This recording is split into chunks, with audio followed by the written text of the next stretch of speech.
Всем привет! И для сегодняшнего маникюра мне понадобится, как всегда, база от Essence, затем такой топ Fluo от Vibo, вот такой неоновый фиолетовый лак от Lovely, подобный цвет блесток от Essence, молочный лак от Lovely на ноготки под дизайн и черный лак для стемпинга.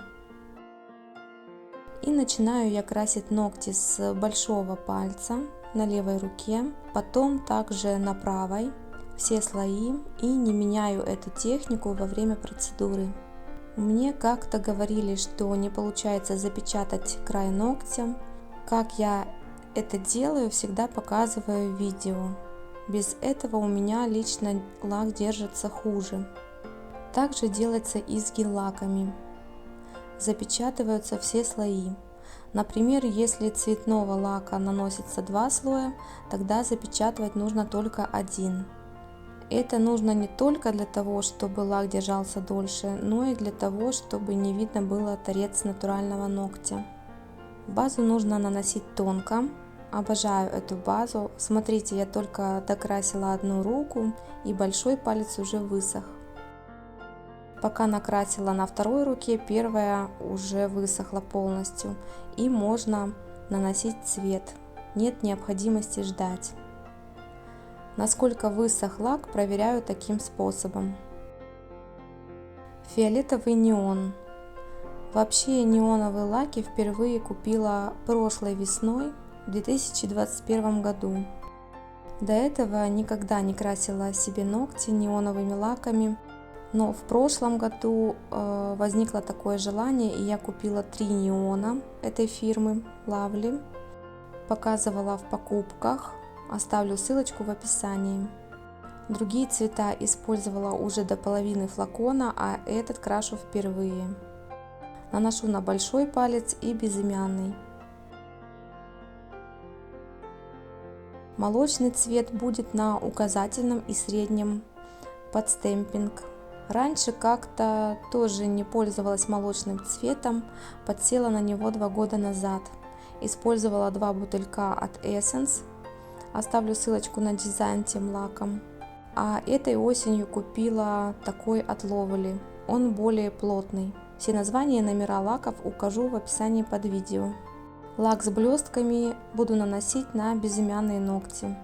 И немного блесток с этого лака будет на молочных ногтях. Так выглядит первый слой. Плотненько, но недостаточно. Буду покрывать второй, но сначала накрашу правую руку уже за кадром и просушу минут 10. Второй слой хорошенько просох, обязательно проверяю. И перед тем, как наносить второй слой, я снова перемешиваю все лаки, чтобы цвет хорошо ложился. Даже однотонные, без всяких добавок.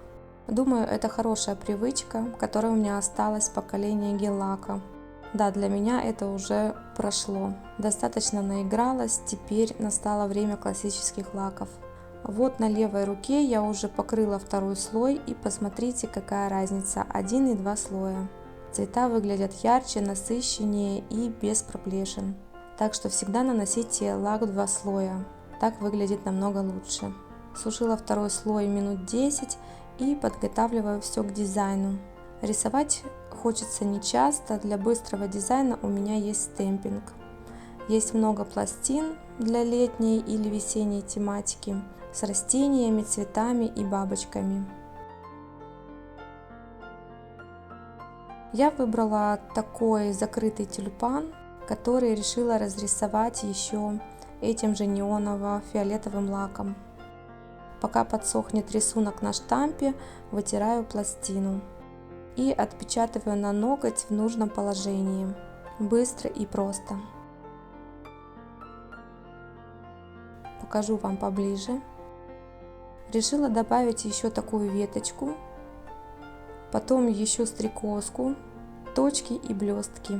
Не смогла остановиться. Увлекательный процесс. Затем сразу покрываю топом.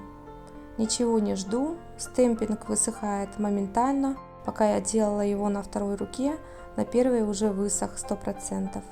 Мне писали об этом топе хорошие отзывы, Да, мне также он нравится.